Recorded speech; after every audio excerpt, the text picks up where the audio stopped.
આજે આપણે ડાકોરના દર્શને જઈ રહ્યા છીએ. આપણે હાલ અત્યારે ન્યૂ મણિનગરથી નીકળી આ જશોદા ચોકડી પર પહોંચી રહ્યા છીએ. આ જશોદાથી આપણે આગળ જવાનો જે હાથીજણનો રોડ છે એ તમને જોવા મળી રહ્યો છે. અહીંથી ડાકોર 55 કિલોમીટર લખવામાં આવેલું છે. બારેજડી છે, અમે અમદાવાદ તરફ જઈ રહ્યો છે એક રસ્તો, અને સીધો ડાકોર તરફ એક રસ્તો જઈ રહ્યો છે. આપણે તે રસ્તે આગળ વધવાનું છે. તમે જુઓ તો આજુબાજુ એટલી ઘણી બધી લીલોતરી છે કે એની કોઈ સીમાનો પાર નથી. અને અહીં મોટા મોટા એવા ડુપ્લેક્સો અને ફ્લેટો બનાવવામાં આવેલા છે. તમે જુઓ તો સારા એવા દામમાં અહીં તમને હાથીજણ વિસ્તારમાં સરસ મજાના એવા ઘર તમને મળી જાય છે. આપણે સવારના 10 વાગ્યાના સુમારોમાં નીકળેલા છીએ અને આ તમને જે દેખાય એ બરોડા એક્સપ્રેસનો બ્રિજનો રોડ છે. એ રોડેથી પણ આપણે ડાકોર જઈ શકીએ છીએ, પરંતુ આપણે અમદાવાદવાળા રોડ ઉપરથી ડાકોર જઈ રહ્યા છીએ.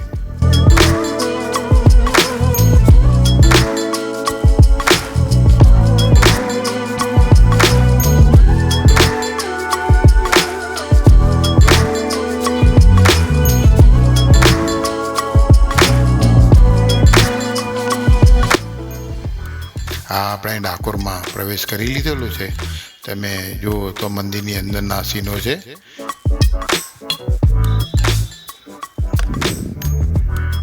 જય દ્વારકાધીશ.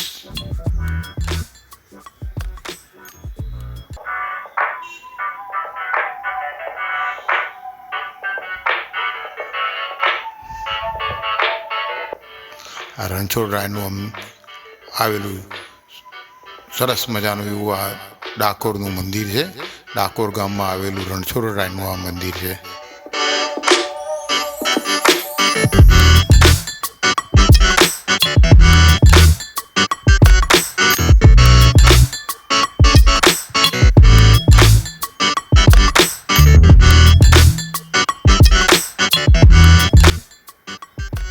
તમને હું અંદરથી દર્શન કરાવવાની કોશિશ કરી રહ્યો છું.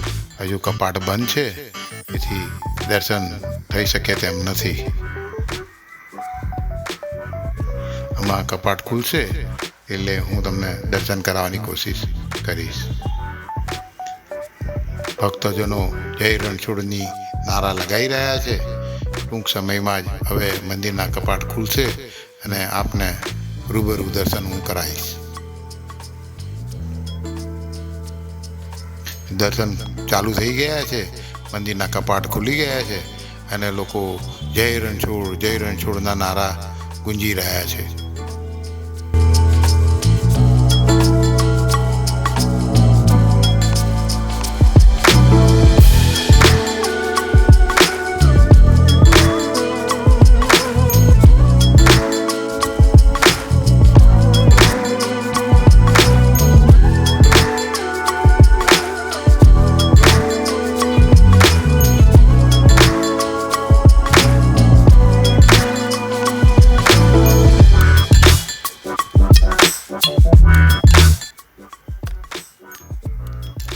આ મંદિરની સાઈડનો ભાગ છે. અહીંયા મંદિરની બધી ઓફિસો બનાવવામાં આવેલી છે. અહીં આ રણછોડરાયને તોલવામાં આવેલા અને આ મંદિરનો ઘુમ્મટનો ભાગ છે.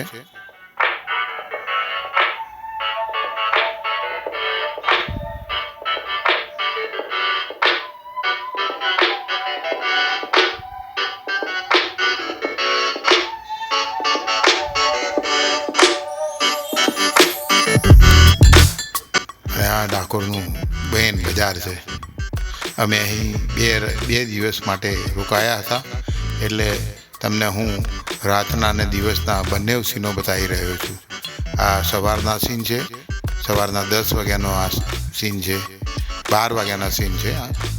એ ટાવર, મેઇન ટાવર છે એનું, આ મંદિરનો સામેનો દ્વાર છે. અહીંથી મંદિરમાં દર્શન કરવા માટે પ્રવેશ કરવાનો હોય છે. આ મંદિરની લાઈનો છે. બીજા દિવસે અમે અહીંથી દર્શન કરવા અંદર ગયા હતા.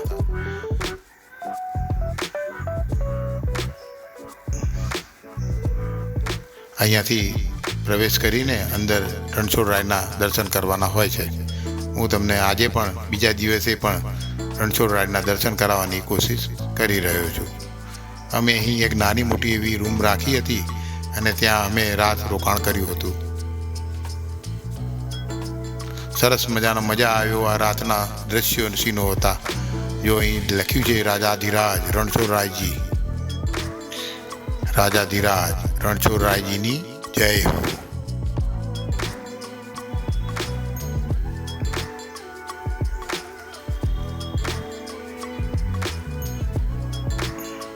અહીંયા સુવર્ણ તુલા સ્તંભ છે.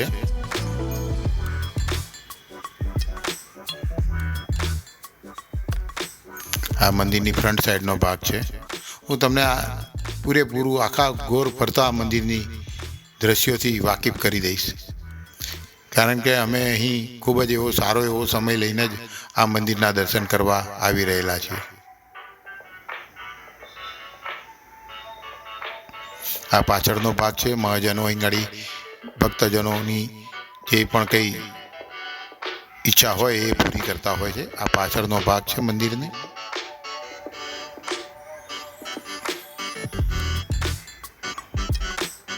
અહીં ગાડી ભેટ સ્વીકારાતી હોય છે. મહાદાન ભેટ દરેક વસ્તુ અહીં સ્વીકારવામાં આવતી હોય છે અને અહીં કૂપનને લઈને મહાપ્રસાદ આપવામાં આવે છે. ડાકોરના મહાપ્રસાદનું વિતરણ અહીંથી થાય છે.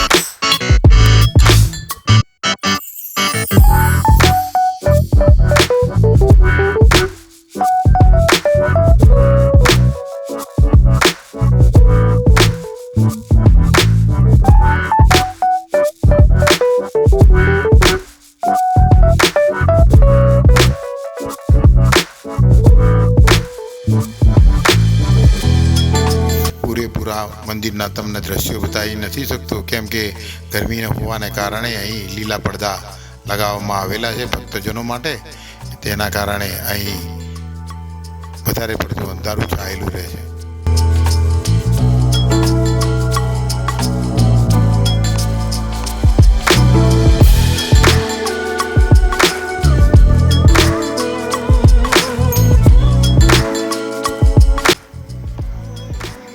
મંદિરના અંદરનો ભાગનો કેમ્પસનો સીન છે. સામે તમે જુઓ તો ભેટ સ્વીકારવામાં આવે છે, ત્યાંથી પ્રસાદનું વિતરણ કરવામાં આવે છે.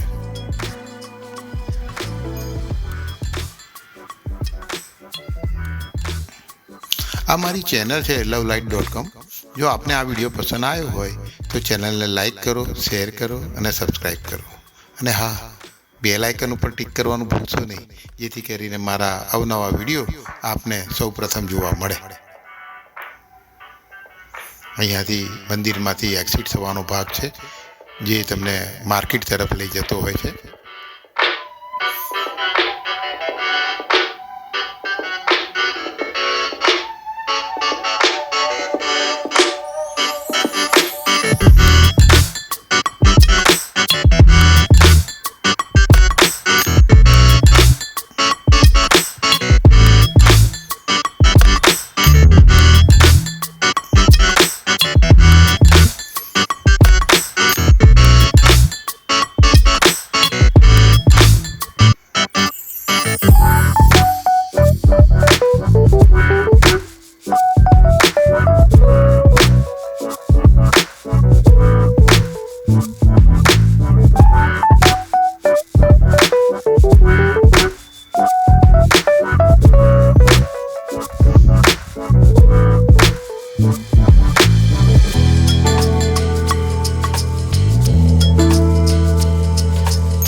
જય રણછોડના નારા ગુંજી રહ્યા છે.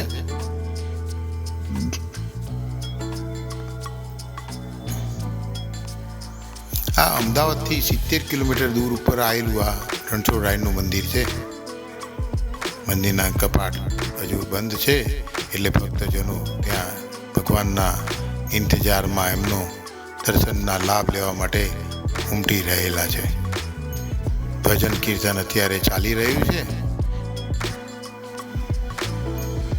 ભગવાનના દર્શનની આરતી થઈ રહી છે.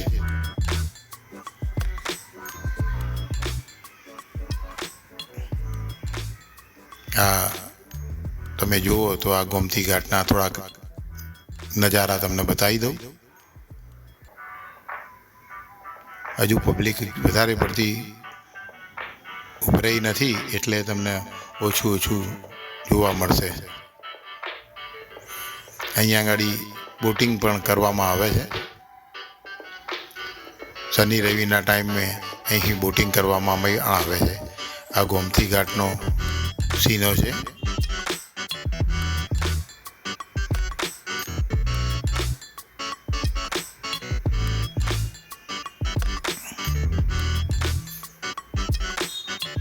સરસ મજાનું એવું આ દ્રશ્ય છે. તમે જુઓ તો